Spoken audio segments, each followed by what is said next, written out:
The Chusky Boys!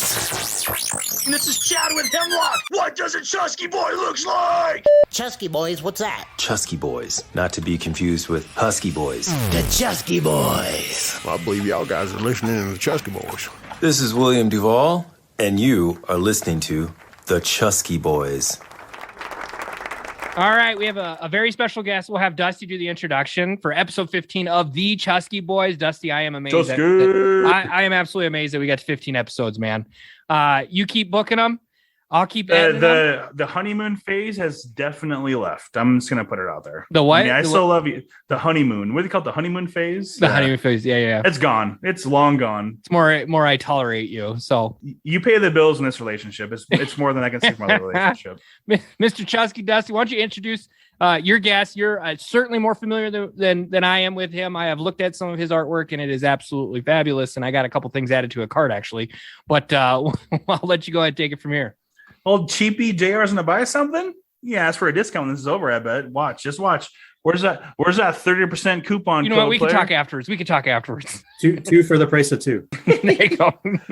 Well, get this man a free glass of water. With this particular person we're talking about, I've been friends with him now on Facebook, anyways, for quite a while. I got to meet him tonight. Tim Au-Yeung. He's from Toronto, Canada, north of the border. We're going to get into some pretty cool stuff he's done, including, I know a lot of our fans are tens of thousands of fans are big grunge listeners, and he's done some pretty cool stuff with some pretty cool bands that we're going to get into. Some of the other stuff he's into him and the Metamorphosis Project, his website. He's got all kinds of cool stuff to buy. So without further ado, Tim Au-Yeung, how are you, buddy? I'm great. Thank you very much for having me, guys. Yeah, thanks for jumping on. I know it's kind of late there in Canada. Here in the States, 7:15. What kind of weather you guys got up there? I always ask everyone what their weather's like for some reason. It's unusually warm today, so most of our snow is melting. The polar bears don't like it so much, but we're expecting a big storm again tomorrow, so we'll be covered again. When you say big storm, what are we talking about? Are we talking feet of snow? Feet of snow? They don't use feet. Inches? Yeah. Well, we do. I prefer it because based off of my architecture, interior design background, we talk feet. Millimeters doesn't quite make sense. But last big snowfall we had, it was 18 inches. Wow. Yeah. We have been relatively dry this year to the point of in the last couple of weeks, we've actually had fires.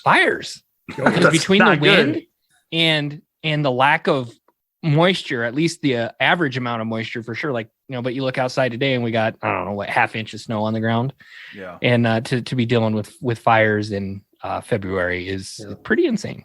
We still have about a 3-foot coverage on our lawn from that big snowfall, shoveling our driveway. Yeah.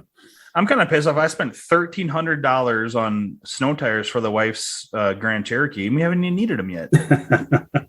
But now that we talk about it, we're going to see that. And it's funny, if you look at some of the weather patterns, it just seems like it kind of cups around South Dakota, and Colorado gets hit, Minnesota gets hit, and I'm sure it goes up into Canada, and we get nothing. We might get the thing that I absolutely hate. And I keep telling my wife this too, is the wind. The damn wind will just ruin a day. Even today it was snowing and there was no wind. I'm like, this is an absolutely fabulous day. That you start getting that 30 mile an hour constant wind with gusts up to 50 and 60. Like I can sit out and watch and just hope that my trampoline doesn't blow away. Yeah, I got a bunch of tie downs on it. I mean, I check it and it's only a matter of time, I feel like. Bro, you know what? You're missing out on something. You're a Chusky Boy. Just go lay on that sucker. That won't fly away. You need help? I'll come take a shift. You know what? It would be interesting to see if I'm on there and detach all of those and just see what happens. Like the Wizard of Oz. For the name of science, I will see you guys on the other side. So, Tim, enough about weather. Let's jump into some of the stuff that you're doing, that you've done between like the Metamorphosis Project. I know a lot. This is really just an audio podcast, but of course we do it via Zoom, and we can see, the shirt that you're wearing with Chris Cornell, which is amazing. Let's start with the Metamorphosis Project. We can get into the more stuff we're familiar with. Let's talk about that because that just sounds interesting, and I'd love to know more, and I'm sure other people would as well. Sure. So I developed the Metamorphosis Project when speaking with Cause the Wave. So they're a Pearl Jam fan-based charity. And so I saw a lot of images online of some of the children that had it. And it's a rare disease. So it's considered a rare disease. and it's horrible. It's affects the outside of the body, but also the inside. So basically, it's the layers of your skin don't bond together. So if you have an injury, it doesn't heal properly. A lot of the people, young adults and children, lose limbs, lose fingers. It's horrible.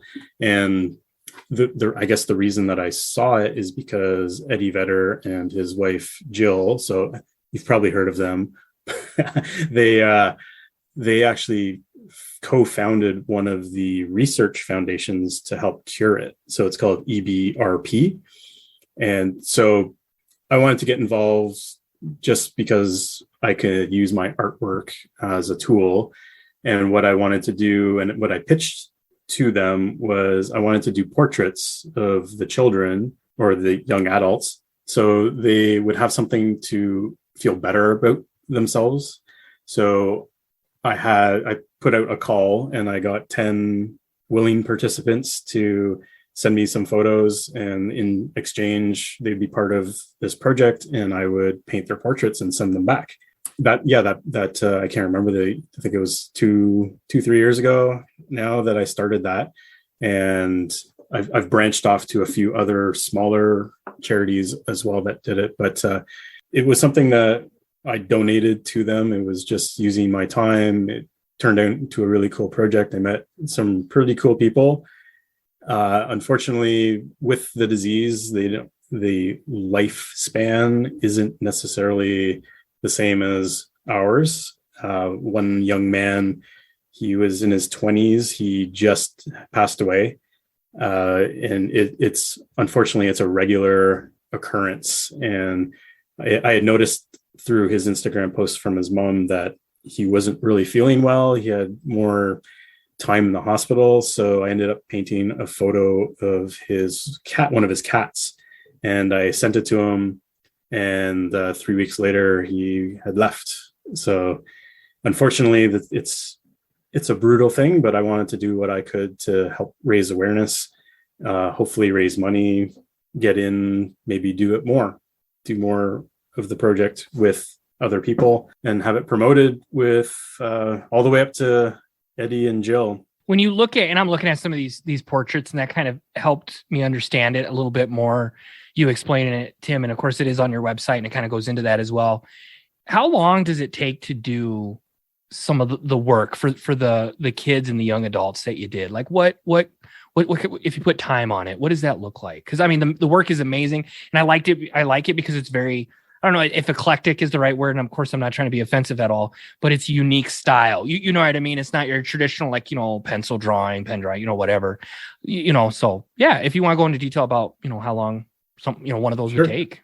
So I started developing the style that I paint, painting my own children. And then I've sort of developed it, refined it a little bit more. So each one of them to draw out might be, like an hour to draw it. These canvases are about 14 inches square. So about an hour to draw. And then I actually would time myself and take progress shots along the way. So I'm going to say between 6 and 10 hours for each one to do. Oh, man. So it's easy that you've put in over 100 hours. Yes. Just, without any sort of promotion or working with the EB, what you said, EBRP, right? Yes. Tim, can you talk about a little bit more about how you got hooked up with this foundation then? Yeah. So it was through Instagram, really. I saw a lot of the postings, and then it seemed to be generated from Cause the Wave. And there was one particular lady, her name's Jen Bell, and she and I would correspond back and forth. And I said, what? I really want to do something. I have this idea. And so I just pitched it. I said, I'd love to do portraits of 10 people, turn it into sort of a gallery. Maybe they could use it, promote it somehow. And then it just sort of blossomed from there. So we posted it, and then EBRP, one of the ladies, her name's Michelle. She works at EBRP. So it just became like this coincidence. And then there's another lady next to her. She's actually a model. And so she's promoting that it's not as debilitating. I mean, there are ranges of this illness, but she promotes it. She's very outspoken about it. She shows her scars, she shows skin grafts, all these things. But I just got involved because I reached out and said I wanted to do something. That's awesome, man. Not trying to be self-centered or anything like that. Have you actually had an opportunity to visit and meet like Eddie and Jill? I haven't yet. That is sort of the goal. And I had, this whole COVID thing ruined quite a lot of the connections. So I had tickets, or still do have tickets, for the Ottawa and the Hamilton shows for Pearl Jam. And so what I really wanted to have happen was in that little circle, and maybe have one of the kids come out on stage, and I had a portrait of them, and make it a little bit more of awareness, because absolutely the fans pre-show, there's lots of auctions, they raise money for all sorts of charities, and it's all Pearl Jam fans that do it. And so I became a volunteer, and then they canceled the shows because of COVID and everything. So I was really in there. I really bought into it. I wanted to help out. I did end up meeting one of the girl, her name is Mia. She lives in Canada. Everyone else, I believe, is in the US. But I met her. She lives in Muskoka, which is north of the city, about 2 hours. And went to her house, met her mom, met her dad. Like, it just had a cool little interaction. Like, they're great people. All these people that have a lot of charity work that they do themselves, they're all very passionate about curing, because they can see what the results are. And how, like you said, how debilitating it can be. And it is hereditary too. So there is, it can pass down, it can skip. You can have 3 kids, but only one has it. It's that right there that's hard. That's hard. The worst. As a parent, to want to have kids, but know that you could possibly pass this down, or you yourself was skipped, and maybe your mom or your dad have it, but it still is in that lineage. That's tough. But I mean, just another reason to love Pearl Jam and Eddie Vedder, right? And between the Ticketmaster stuff years ago, and the fees and all that, and being outspoken for that, and now EBRP, and it sounds like there's other charities that they're involved. I mean, Pearl Jam is pretty badass. Well, and also so interesting, because I speak to a few of these well-known people, that Vicky Cornell also is involved with EBRP. So there is, it's an interesting connection. And when you look at the gala that they had, I think it was about 2 months ago now, they had Tom Holland, who is the actor who plays Spider-Man. He hosted the whole thing online, and they had stars like you couldn't believe that were up and down. If COVID didn't hit, then I would have been there. I would have been one of the guests of EBRP. So, they have a lot of money. I think they raised in that one day $1 million towards research. And it is something that they feel it is possible to cure in our lifetime. So it's a worthwhile charity to. So speaking of Pearl Jam being a badass band, Tim, what are your, I don't know, so let's say, what are your top 3 favorite bands? Ooh, jumping right to that, does he? I mean, you got to get the guy. Is the blood flowing yet, Tim? I mean, are we in a position yet? Do we got to wait a little bit? I mean, it's completely up to you. And we're not putting you on the spot expecting to hear Pearl Jam. I really like Tool. Tool to me is just it's a band that does things that nobody else does. I think I've seen Tool like 5 or 6 times. I've seen Pussifer twice. Like, they're just so powerful as a band. So yeah, Tool, I'm not going to say they're number 1, but they're definitely the first one I thought of. Alice in Chains, of course. Like, you can't go wrong. Okay, so we're going to take it a step further with Alice in Chains, because we've asked multiple guests this question, and it's in the now. Mm-hmm. Favorite Alice in Chains song? You know what? I really like Jar of Flies. I really love some of those. So like, I'm with you, Tim. Rotten Apple. Yeah, Nutshell. I Stay Away. I mean, it's so different, but I really like The Devil Put Dinosaurs Here. That with the video, it's just hilarious. The song itself, you mean? Yeah, the song and the video. Sure, yeah. Not the album. You meant the whole song, yeah, absolutely. Yeah. Or I mean, you meant the song versus the album. Yeah. Phantom Limb. I really like that one too. That was a Duvall song, I think, too. But there's so, I mean, there's so many, right? Like if you hang out with my friends at Grunge Bible, they're another website on Instagram. They do a wood shout out almost like twice a day, and it's becoming like a running joke. Like everything's to do with. I follow them guys; they're super funny. Yeah, so I used to talk with them. I was designing some shirts and logos and things for them.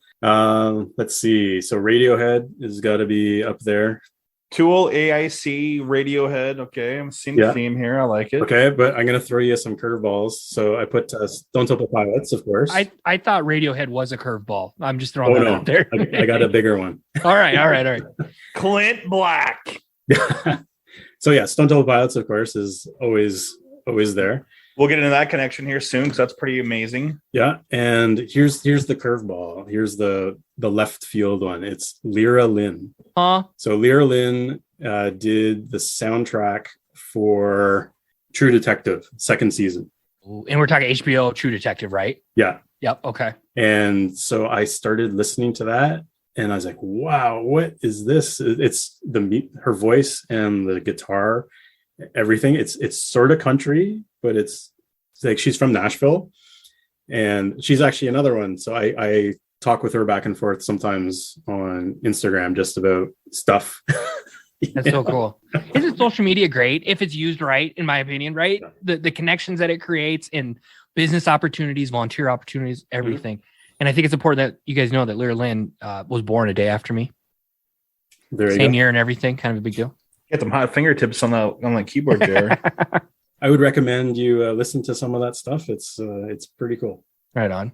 Yeah, no, she looks like she has a discography that started back in 2011, 2015, the True Detective music from the HBO music soundtrack. Yeah, I think that's where she took off from there. That's awesome, man. No, I never heard of her. I mean, yeah, there you go. There's a new one for you. Everything else you mentioned, all bands I'm familiar with. You know, you hear a lot of people, you know, maybe someone from Tool is like, hey, who's your inspiration? And they kind of rattle off some bands. You're just like, huh?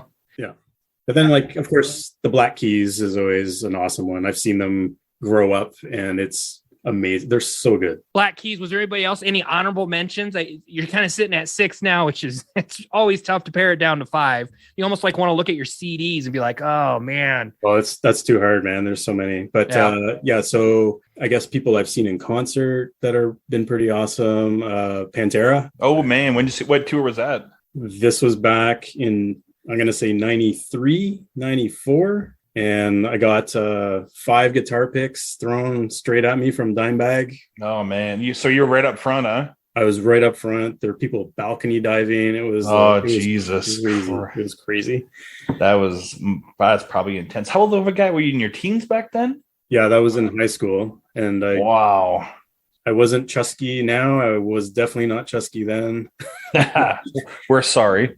I was I was full on Mr. Triathlon at that time. So I think that's how I survived the mosh pit at front row. Wow. So Pantera, probably one of the most epic concerts you'll never forget. Yeah. And here's another out there one. The Catherine Wheel.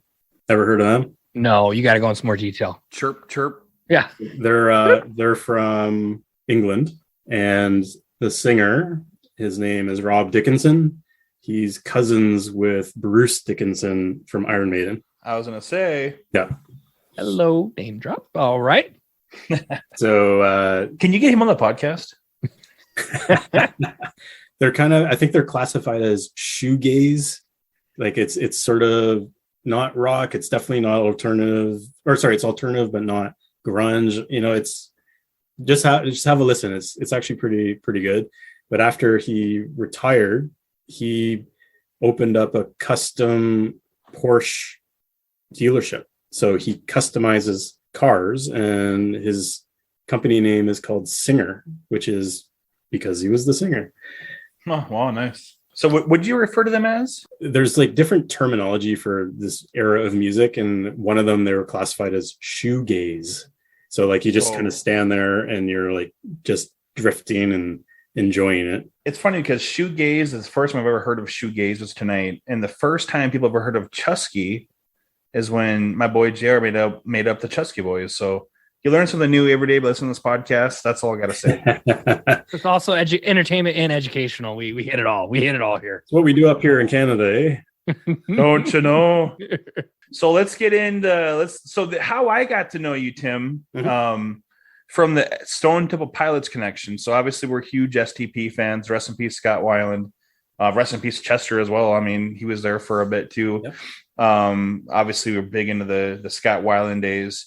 So tell us about that. You've got quite the interesting history on that. How did you come to meet them? Because you designed some shirts, right? Is that originally? Yeah. So I guess, they're when we rammed off our top 5-8 bands, STP was in there no matter what. I think we're like period. 23 bands, weren't we?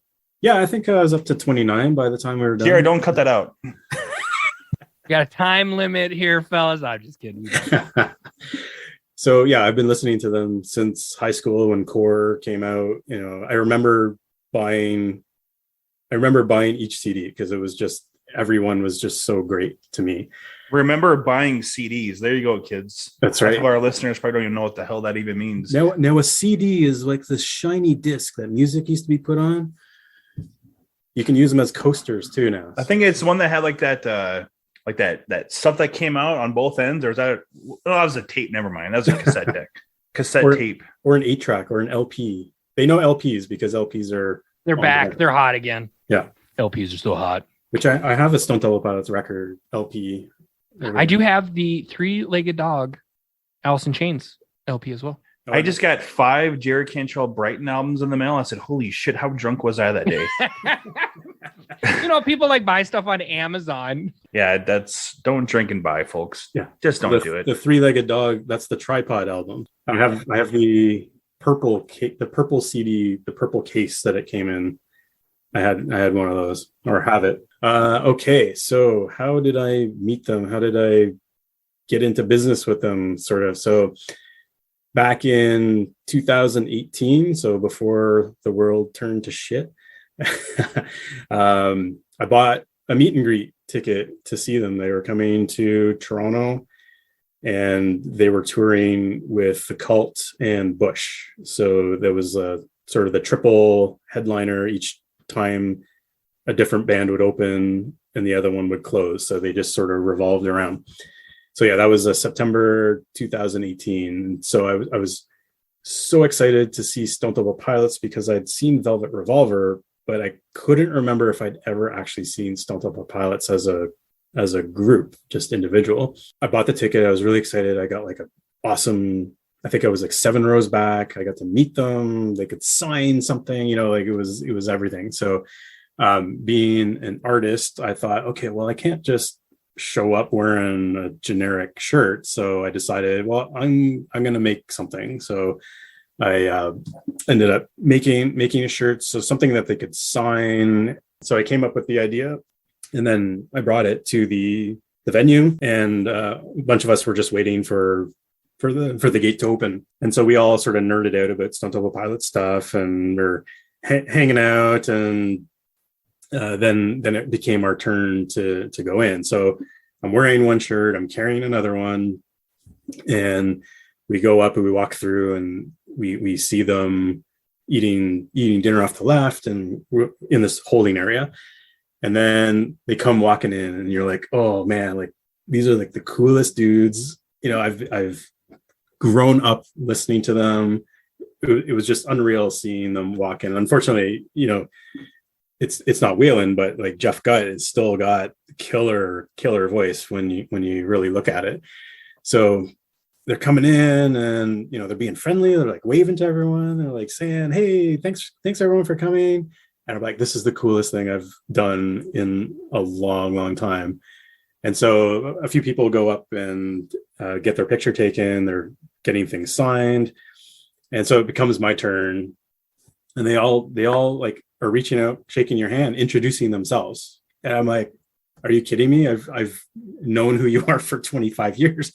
But it's just how they are. They're shaking your hand. And as I'm going through, so Eric was first, and then it was Dean, and Dean shakes my hand. He's like, "Hey, nice to meet you." And then he stops and he's like, "Whoa, where'd you get that shirt?" And so for anyone who hasn't seen the shirt, it was a giant orange guitar pick with Stone Temple Pilots written across with a simplified logo, so on a black shirt. So it's very, very high contrast. And so he's like, "So where did you get this? Where'd you get this shirt?" And I said, "Oh, I made it." He's like, "You made this?" He goes, "This is awesome." He goes, "Hey guys," and he has all of them come over, crowd around, and I check out the shirt, and they're like, "Whoa, that's so cool, man." And then he says to their tour manager handler, he's like, "Hey, Barbie, come over here. You gotta get this guy's name and number." And then Are you just stops. like red faced, or you just like, "Oh yeah, my God, what's happening right now?" I was just like, this is almost exactly what I wanted to have happen. Yeah, like dream come true kind of thing, right? Like you a visionary board, right? Yeah. You're like, this would be awesome. Oh my God, it's happening. Yeah. So I'm in sales at the time. So I'm like, okay, this is my pitch, right? So the whole idea was, yeah, they love the shirt. They want me to make it. They start doing it all. So he calls Barbie over, and as she's walking over, he stops. He takes both shoulders in his hands. He looks at me and goes, "Are you okay going into business with us?" And that's when I was just like, oh my God, it is happening. So then you woke up. Yeah. Right. Like, oh, somebody pinch me. Somebody pinch me. Oh shit. How do you say yes without being like, oh my God, yes, absolutely? Like, do you try to keep your cool, or you're like, the hell with it? Yeah, no, I'm cool as a cucumber at that point, because I'm like, don't freak out. Don't be like a total nerd or anything. Don't screw this up. Don't screw it up. So I said, yeah, I'm all on board. But yeah, that was my secret dream. That was exactly what I wanted to have happen, and it was rolling out exactly. So I just was cool, and I said, yeah, of course. So they take down my name and number, and then they take this awesome picture. So Jeff's on the far right, Robert's on my right shoulder, Dean's on my left shoulder, and then Eric, and it's like it's my profile picture on my Instagram, like a bunch of things, because it was just like one of the coolest things. And so I'm beaming. I've got my autograph poster. I'm going down to my seat, and the concert starts, and Robert looks out to me in the audience, and he sort of like gives me a wave, because I was just, this is amazing. So long story short, their manager from LA calls me, and he says, yeah, we'd like to buy the design for your shirt. And so it's known as the bootleg shirt, because Dean knew like I made it, and so it's called the bootleg shirt. And then so they said, oh yeah, we'll turn it into a concert shirt. And so 6 months later, there's another meet and greet concert in St. Catharines, which is it's kind of like between Toronto and Niagara Falls.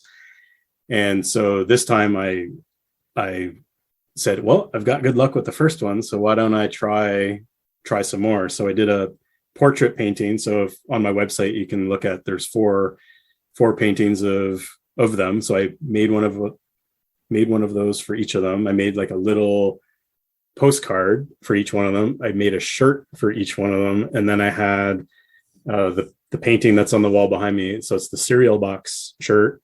And I think I even designed a CD cover. Why not, right? Like I don't get to see these guys as much as anybody. So I'm walking in, and before we get to the meet and greet, their sound manager comes out, and he's wearing the guitar pick shirt. So I was like, oh my God, they're already selling it.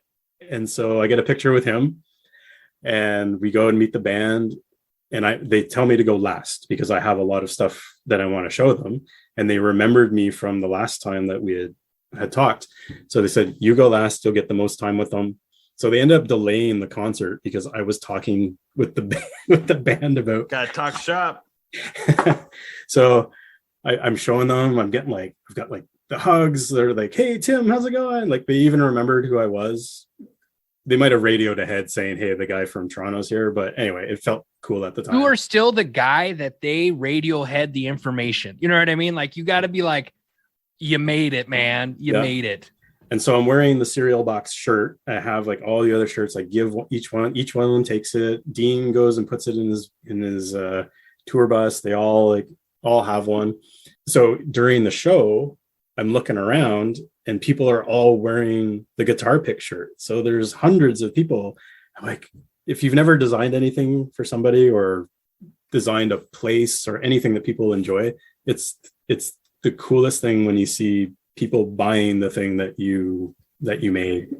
So after the show, so my friend Rob, he's a pilot for Air Canada, which is in a roundabout way. That's how we met. He was one of the people at the Toronto show when I first met them. So we've now gone to 3 concerts together with Stone Temple Pilots and Alice in Chains and everything. So they're notorious for just hanging outside in the back of where the tour buses are. So this isn't a very high protected venue. It's, a smaller arena. So the two of us, we go walking. It's freezing cold out. We go walking in the back, and Dean's just standing there by the back doors. So we slowly walk up. We don't want to get tackled by security or anything like that. But he sees us. We give him a wave, and he's like, "Tim," and he waves me to come over. So every moment of this, it's more surreal than the last one. It just keeps extending, right? The dream continues. Exactly. It's just sort of like one of those fantasy things that you build into your head. So anyway, he's like, Tim, I want you to meet someone. And he brings over Jennifer Gatos, who was his fiance at the time. So he had split up with his wife. And so she has her own swimsuit line, like all these different things. So brings her over. She goes, "Oh, I've heard so much about you." And I'm like, "Come on, come on, you have not." And she's like, "I've got the shirt, I've got the postcard, they're in our bunk in the tour bus, all these things." So we're in the back. It's got to be 40 minutes that we're just sitting there, me, Rob, Dean, and Jennifer, just sitting, talking at the back of the venue after the show. So, wow. Robert was under the weather, so he got on the bus to go to the hotel, and the other guys were off as well, but it was just us. And so Jennifer asked me if I could do a painting of them, and then they broke up, so that never sort of materialized. But the third time that I met them was in Niagara Falls, New York. And so again, I was all set. I had been talking with their tour manager, Barbie, and I had CDs. I had what they could use for the next CD. I had, I think, 7 different shirts that I had made and printed so I could show them in different colors and all these things. And so there's one, it's a muscle car that they ended up buying. So they had one, and then COVID. So maybe that's one still going to come. But I was wearing one. So it's, in the US, you have that interstate sign, so you know what interstate highway you're on. Yep. So I turned it into an interstate love song shirt. So I was wearing that, and Eric was all over it. He was like, "I love that shirt." And so after I packed up all my stuff and then we did the sound check and all that stuff, Eric, at the end of the show, he's like, he mouths to me in the front row. He's like, "I want that shirt." And so I took it off, because I had this other one underneath, and I throw it to him on stage, and he takes it and he whips back his drumstick. Nice. So we had like that little exchange. Hits you in the eyeball. Yeah. So that's sort of like the third. That was, I think, the last time that I saw them before everything got shut down. But it was cool. I had dinner with their tour manager, who used to be the tour manager for Lionel Richie. Like I got like, wow. I was like part of the family almost. It felt so cool. Huh. I bet you can't wait till they come back out on tour here. Is there any plans for those guys? I know Alice is coming out the end of the year after Jerry's solo stuff, I hear. But are those guys got any plans? Come on. They're touring Australia. So they had a show that they had to cancel because of COVID. It was called Under the Southern Stars, I believe it was. And so they're going back out. But Robert is pretty active on Instagram, and so he'll post something and I'll write back, and he calls me out. He's like, "Hey Tim, like, wow, that's awesome." And then he's got a solo coming out, So Robert's got a solo.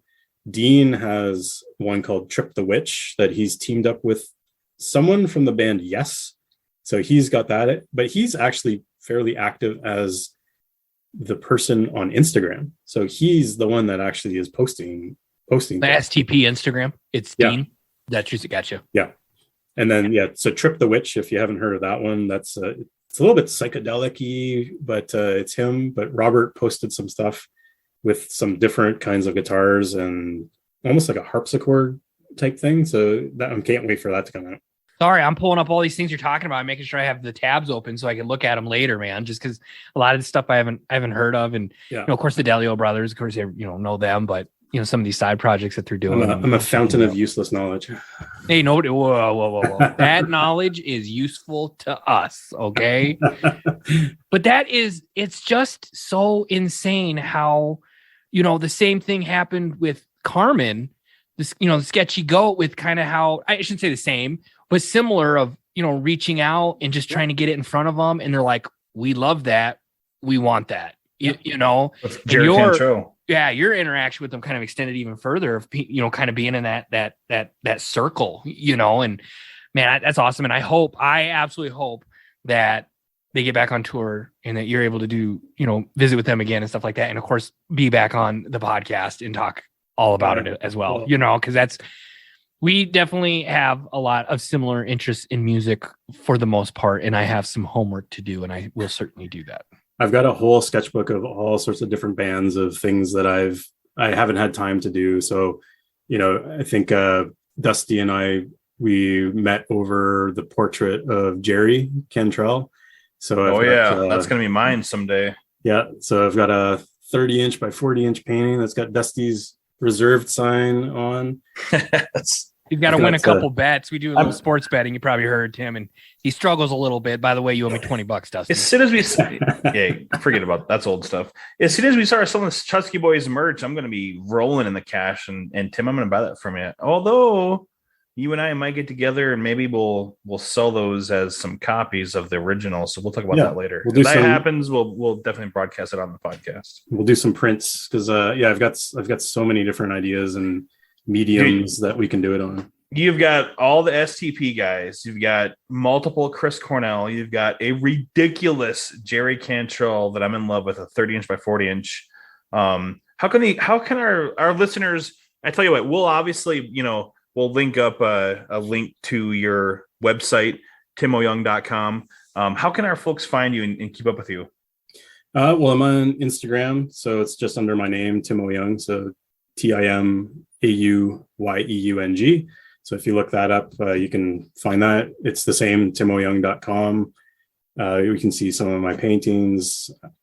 I've done paintings at Google. I've done a lot of corporate stuff, bands. I've been doing musicians ever since I was in high school. So I've got some really cool Slash and Jimi Hendrix and Ice-T. Like I've run the gamut on what I used to listen to, like NWA, Public Enemy, the whole bit. So I've got quite a lot of different styles. Commission wise, you can see a lot of artwork on there. Yeah, I know we talk about some of your favorite concerts. I know you went to the Chris Cornell, was it the tribute concert in Los Angeles here a couple years ago? Give us a few minutes about that. Sure. Yeah. So I saw that. I'm a huge fan of grunge and Chris Cornell, Soundgarden, Audioslave, everybody. So when that concert came up, I thought, you know what? I always have good luck on Ticketmaster trying to get tickets. So I thought, I'm going to try. And I didn't tell my wife, which she still reminds me of to this day, that I didn't tell her I was going until after I got. We've got a pause that it's easier to ask for forgiveness than it is for permission. And that's the way it is. It's just. You really fit in with me too, because this morning Jerry Cantrell introduced or had the VIP for his solo tour coming up, which I'm going to the first show of the tour in Minneapolis and a couple others. And I'm looking at my Twitter. I went and had some breakfast before I started my work, right? And I'm looking at my Twitter. I'm like, Jerry Cantrell VIP. I'm like, yeah, 300 and some, whatever. I hope my wife doesn't listen to this. I'm like, I'll buy it now just in case it sells out in the next 14 seconds, because it very well could. Then I call it like 3 hours later. I was like, oh, I got some great news. I get to meet Jerry. It's like, for money? I'm like, what? And that was it. I let it. We changed subjects. Oh, I gotta get back to work. I got a meeting starting. Yeah. So same sort of situation. I bought it, but then I thought, if I don't get it, then I'm going to get one of my friends to also buy one just in case. So I ended up with two singles. The first one that I bought, so I was 13 rows back from stage at the Forum, and my friend who bought the other ticket, it was one section back. So I ended up with 2 tickets, a lot of money because it was a pricey venue. But then again, when you look at who was going to be there, it was unbelievable. So it's like a Grammys for grunge. It's insane. Yeah, it was insane. So, it was 5 hours solid. And it was, they had a revolving stage. So say Foo Fighters was on the front, on the backside was Audioslave. It was, and they would just keep flipping it around. And in between, they would have, Brad Pitt would come out, or Kaylee Kuko would come out. Like, all these people that were related to him, loved him, hung out with their kids. Like, amount of people that were there in support. And just as the fans, it was one of the best concerts I've ever been to. I mean, that's like priceless. You can't really put a dollar amount on it. Were you able to offload the other ticket at least? I did. Or you did? Good. Yeah. So, and I still keep in contact with him. Actually, he's a doctor in the emergency room in LA. So he treats COVID patients. He's doing that whole thing. So I keep in contact with him just to see how he's doing, because he ended up buying this Chris Cornell shirt that I'm wearing, because I brought one just for the purpose of kind of, if you buy this ticket, I'll give you this shirt too. Mm-hmm. And I was wearing a different Chris Cornell shirt, but yeah, give me an idea how much a ticket cost, just out of curiosity. It was in Canadian dollars. It was just over $500. How much American is that then? I think it was like $380, something like that. Damn, it's pretty hardcore. And did some of that go to charity, or was it all? It did. They ended up raising, I think it was like $1 million that night for the foundation. So proceeds were going. I thought they were going to try and make a DVD of some sort out of it, but I haven't seen anything of it. But the lineups and the covers, like even Miley Cyrus, I'd never had any interest. Amazing voice. Taylor Momsen, I had never heard of before in my life. She's actually in The Grinch. She was the little one, and now she's the front lady for The Pretty Reckless. That is on Octane all the time, man. Yep. Oh, hey, once again, educational program as well, Dusty. She was singing with Soundgarden, and it was killer. And then you had like Josh Homme from Queens of the Stone Age. Fiona Apple came out. That's old school right there, man. Like, you don't hear too much about her anymore, but that's cool. But they were still, and like, Metallica did a 6-song set, and people from Pearl Jam, obviously Rage Against the Machine. You had Ziggy Marley and Tony Cornell singing a duet together. It was just like, every time I think about it, it's like, oh yeah, I forgot about that, and I forgot about that. It was and the visuals that they would put up, it was not private family shots, but it was not the regular pictures you see of Chris. And it was unbelievable. After 5 hours of standing, I was just standing the whole time. Well, Jack Black, he was there too. I remember that, right? Yeah. So he had to stall because Metallica wasn't quite ready yet. And so he was doing like a little bit of a stand-up routine. And then at one point he's like, that's all the material I brought. And so he started singing Spoon Man, just like in his, Jack Black kind of style. And then when they came out, but yeah, it was pretty awesome. Only stall for so long, but that's good. I mean, it's good with how long that is to keep the action going, because then you don't feel like it's at shows during the change of sets that is the worst. I mean, if that's taken longer than normal or whatever, you feel it, you're not engaged anymore. I mean, you'll get back as soon as the lights go out, let's be honest, but yeah, no, that's they had that done they had that set up right. And that's awesome, man. Like I said, I was broadcasting. So I'd take a video and then I'd post it. And at one point, I think within a couple minutes, there was 13,000 people that had looked at one of my videos. I remember that. Yeah. It was like the Melvins opening up, and because I was like, and here we go, and people were following along, and yeah, it was crazy. That's awesome. It was so good. I mean, and then you're looking at $100 an hour for a concert like that. You know, it was amazing. So Tim, you have talked a gambit of stuff with us, the volunteer work that you do, the stuff that you do for bands, told us your website and stuff like that. Is there any other interesting stories that you just dying to share with us? You know, Pearl Jam, Soundgarden, and Neil Young in Exhibition Stadium, Toronto, 1993. I was in the stands because it's the only ticket we could get, and there were floor seats, but the floor was like, it's a baseball stadium, the old Blue Jay Stadium, and the pit was only a quarter of the actual field. So there's all these people in the stands, and like 3/4 was empty. And I remember, and this is back in 93, I remember there was one guy and he ran from the very back, like outfield, and he jumped the fence and he started running. It was one guy, and all the security guards just started to converge on him. And what he was doing, he started stripping. He took his shirt off, his sweater, and I think like he was just down to shorts, because as soon as he hit that mosh pit area, he was gone. No one would be able to find out who he was. Perfect. Everybody cheered. Like the entire stands was cheering for this guy, like trying to make it. And he made it. And as soon as he made it, everyone else was, let's do it.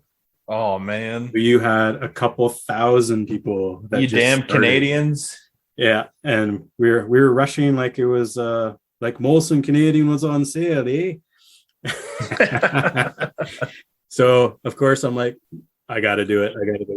So I go down. So you were part of it. You were guilty, right? So you did it as well. Totally guilty. So I'm in, my standard army shorts and plaid shirt gear.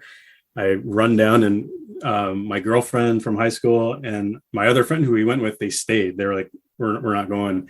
And so as I went down, they said a security guard was about to tackle me, but someone else was closer instead. So he went like this and then grabbed someone else. So I made it over, and I made it all the way into the mosh pit. I crowd surfed all the way to the front, and I look up and Eddie Vedder's right in front of me.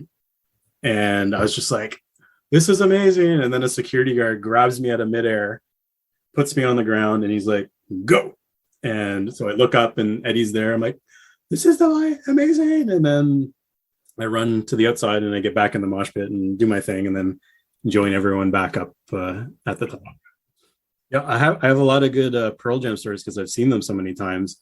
When Eddie Vedder did his solo tour, so not the ukulele songs, but there was another tour. So he came to Massey Hall, which is a famous place in Toronto where Neil Young had played. When Pearl Jam released the movie with Neil Young, they came and they were there. So Pearl Jam's notorious for doing this, but they'll hold back some of the best tickets and they won't sell them. They have some of their, the badge guys walking around. And so we're going to the concert, and the opening act was, I'm going to say it wrong, but it's Neil Finn from Crowded House. It was his son, and he was opening up, and like amazing musician, drummer, and everything. And I always want to see the opening band, no matter if I've heard of them or not. But on the way down, my girlfriend, who is now my wife, who went to the concert, she wanted to stop in a couple stores. And I'm like, no, I have to I want to get there. I don't want to be late. So we walk in. I've got 2 front row balcony seats. And I'm like, this is the best ticket that I could get. I ended up getting it through someone I was golfing with because he knew the owner of the building. Like it was this whole thing. So I'm like, front row tickets, amazing. So I go in and we pass through the ticket people, and then we get to another guy who's got all the laminate badges and everything. And so he's asking to see the tickets too. And I'm like, okay. So I show him, I'm holding on tight. Like I don't even let them go because I know like these are gold, man. These are gold. And he's like, okay, these are good. Would you like to exchange them for these? And I'm thinking, oh, this is a total scam. I'm not going to do it. And there's an usher there next to him. Like, he's got to be legit because he's inside the building. He's not standing outside the door. So I look at them, but the way the tickets are, you can't really read, what the seat is, and I'm like, well, where are these? Because I have front row balcony. He's like, have a look. And he points down and it's row AA, seat 1 and 2. I'm like, where are these? He goes, these are front row center. And I'm like, here you go. Nice meeting you, sir. The usher comes down, takes us front row center. And Massey Hall, before they did the recent renovation, it sat, I'm going to say 1,200, 1,300 people. So it's intimate. It's amazing acoustics. I saw Jane's Addiction. I've seen like a lot of people there, and front row center. And the stage is set up. He's got like a little Corona box. He's got, I can't remember the tour name, but he comes out and he's like there. He's right there. You weren't allowed to get out of your seat to get to the stage. You had to sort of stay in your area. But over the course of the evening, he's being pretty saucy. The audience is yelling stuff and he's yelling stuff back. So it became this whole interactive concert. And at one point, like he's playing and he's looking to people like, do you want this? And he's like giving out a guitar pick that he's using. So I don't know. I think I would have beat Usain Bolt to the finish line at this one, because I was up to the stage, had my hand out, and he like just puts it down in my hand, and I go back and I'm like, I'm just amazing. And then he's talking about Massey Hall, and there's another venue, and he mispronounced it. And people are yelling at him, and he's like, what? I can't hear you. And so my wife, she runs up to the stage, and she's used to being around movie people because of her industry. But at that point, she just lost her mind and ran up to the stage and pronounced, it's the Elgin Theater, Eddie. It's the Elgin. And it's because he was pronouncing it the Elgin Theater. And so she goes up and corrects him. She's like, I don't know what came over me. Like it was just something, but amazing concert, solo concert. The fact that we got moved up, the guitar pick, the interaction, it was just cool, just awesome. Man, you've had some awesome experiences, dude. A few, and more to come, I hope. Absolutely. Well, Tim Au-Yeung, you've done it all. You've seen it all. You've been involved in some awesome charity work for folks. We all appreciate that. You've got some great stuff on your website, timoyeung.com. for sale, so we should all check it out there and support your fellow metalhead. And Tim Au-Yeung, I think you're our biggest fan from Canada, so that's a pretty big deal. Like the whole country, you're him. You're it. We'll send you some maple syrup. Don't you know? And maybe a case of blue. Tim, I want to stress thank you so much for sharing your stories with us. We hope to have you back on. Hope to have some newer stories as well. And once again, cannot stress what you do for the EBRP project and the time that you volunteered. And I looked at those portraits, and it, like I said, very unique art style. Well, thank you so much for having me on. I really appreciate it. And hopefully I can spread some more charity projects around and get some more Jerry merch happening. Hey, we'll buy that. Our listeners will buy that too. We're gonna post up your website on our social for sure. But keep us informed with all the new Alice in Chains Cantrell stuff, and you'll definitely have a few buyers from our group here. I'll make sure they're Chusky size. There you go. Finally. Oh, all right, Tim. This is let's get on a brass tacks before we end this podcast. Thanks so much for being on. So, Tim, the end of the day, we just want to know one thing, basically. If you're not chubby and you're not husky, what the hell are you? You're Chusky. You're damn right, Chusky you're Chusky. boy. Hell yeah. You don't look too Chusky, but you're an honorary Chusky boy for tonight. Once again, Tim, thank you for all that you do, your volunteer work, the stories that you shared with us. We'll have you back on, man. Otherwise, enjoy the rest of your night. I know it's getting late there, but we appreciate you jumping on and visiting with us. Thank you so much. Thanks, Tim. Listen, Linda. Okay. I started 0-4. The first week I was 0 for, and you were like 3-1, battled back. Listen, Chusky, you started out 4-0. And we had one when you bet. were 4 months old, 40 pounds. One bet last week. I don't want to hear it. We all knew this would happen.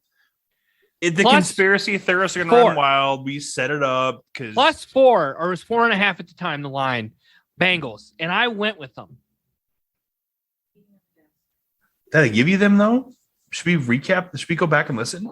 No, we don't need to because I already did. So a couple things. Then we had the so I won plus 4.5, and you had the over, which did not hit. Okay, so brass tacks, you lost 6-5. We didn't even have to go into the wonderful prop bets that you get during the Super Bowl. Did you win money in the Super Bowl, by the way? Did you win any money? Did I? Did you hit anything? No, I did some touchdown bets and who got the first touchdown. I'm like, nah. You can't go the obvious answer with OBJ, right? Let's go Cooper Kupp. And I did the defense at plus 2,400, hoping that, honestly, Joey Burrow was going to throw an interception, pick 6, and then figure it out from there. That did not happen. Well, I did win a little bit of money, and I used that to pay for my VIP ticket for Jared Cantrell, actually. Well, that's what you're going to tell your wife, at least. I see you betting on some 6-leg NBA or not even NBA, college basketball, man. Parlays, yeah. Anyways, so let's talk about the prop bets, though. My prop bet was the Gatorade. It was either, is it Purple Rush or Blue Crush or whatever it was. I'm like, nah, it's blue. It was blue. Carmen's prop bet was blue with Snoop Dogg out there, man. He wouldn't go for no red freaking Gatorade. Red? Well, no, it was purple. Purple was the other option. Okay, he was sea walking all over. Neutral. Now, I think Carmen's prop bet was the time of the National Anthem. And I think that ended up under, and I think she said over. I don't think it went over 2 minutes. I think it was 2 minutes and 4 seconds. And what was your prop, Dusty? Do you remember? My prop was controversial. My prop was how did I word my prop? That's the whole thing. Are you saying that I won it or lost it before I get upset? What's nice is it doesn't matter. I'm good either way. All right. Because now that you talked about it being controversial, it was Snoop Dogg, and if he smoked weed on TV. He did not smoke weed on national television. He did not. That wasn't the bet, though. The photo wasn't even on TV, though. That photo was, or wait, was it on? It wasn't actually on TV. That was like a back scene. So I'm good if you won or lost. We didn't have to go to the tiebreaker, luckily. Thank God, because it would have been plus the 4 end of Bengals. the Chusky Boys as we know it. It would have been the end of the Chusky Boys. Plus 4 Bengals. Yeah, now, what are we going to do, right? So now betting is over for football, and this is a weekly podcast. We can't talk about daily bets. Like I said, I know you're doing some. Should we take a break until September? No, okay. Absolutely not. No. You got to pay that Zoom bill. We got to figure out something. So here's the skinny, the Chusky Boys. We might not be able to talk about NFL bets for a while, right? MLB is a daily thing, and that's still currently locked out. But listen, we're still going to bring the content. We're still going to bring the interviews. A little bit of March Madness, maybe. We could talk March Madness. I think we can talk brackets, those kinds of things. What am I looking at, dude? Is Simpsons background of you and your kids and your wife? Oh yeah, this is the Valentine's Day gift that Laura had made from turnedyellow.com. Turnedyellow.com. Sketchy Go could have made that for free. But that is awesome, dude. Good looking folks right there. She had to ask multiple times to chusk me up a little bit to make me a little more chusky. You're a little skinny there. I didn't want to say it. They all look scale. I'm wearing black, so that is fitting. Okay, so it's slimming. Sure. Now, if that's like a white shirt, I'd look like a beluga whale. You know what I mean? So you're looking good though. The hairline is perfect. Glasses are close. The beard is great. Yep. And the dog is awesome. You got the most badass dog of all time. My dogs are cool, little dingoes, but you've got a super awesome frisky dingo. Yeah. Anyways, Chusky Boys continue weekly content. regardless of NFL football season, it is kind of a depressing season for us, or depressing off season, we'll call it. We'll still talk about free agents and all The that. game kind of sucked stuff. too, didn't it? It wasn't a great game. It wasn't that great of a game, and I think the Bengals should have been able to at least tie that game. Yeah. And for them to hand it off on 3rd and 1 and to miss it, and then 4th and 1, they don't even get a playoff. No disrespect to Mr. Aaron Donald, but that was a very not Offsides. Super Bowl way of ending the game. You know, halftime show though, I think we can all say that was a blast from the past and was pretty damn good. I did have to ask my wife who Lamar Kendrick was though, because I didn't know who that one Kendrick person. Lamar, Pardon me, Kendrick Lamar, and I didn't know who that was. I didn't either. I remember that telling me too. I'm like, who's this guy? If there's one person that doesn't belong, it was him. Even 50 Cent. I know he looked like 99 cents. You know what I'm saying? Inflation's real, bro. It's real. The whole hanging upside down. Just cut. This is a music video. It did? Okay. It tied in? Okay. The music. Yeah, I'm sure it did, right? I'm guessing it did. I don't know. Yeah. So Dusty keeps bringing the guests. We'll continue to bring the content. We do hope to have some merchandise available soon. But we're going to keep this train rolling. We ain't taking any breaks. We're keeping it going. And I think that's it, man. Anything else you want to add? Keep it chusky. You're damn right. You do got to keep it chusky. You know what I mean? Like, I get it. Like, the winter weight should be coming off, but I'm keeping the winter weight on because I like to be chusky. Yeah, being cold's not good. It ain't good. Being cold's not good. It's not good for the soul. And natural warmth. You know what I mean? The chusky. That's right it. on. Episode 15 in the books. Boom. Peace.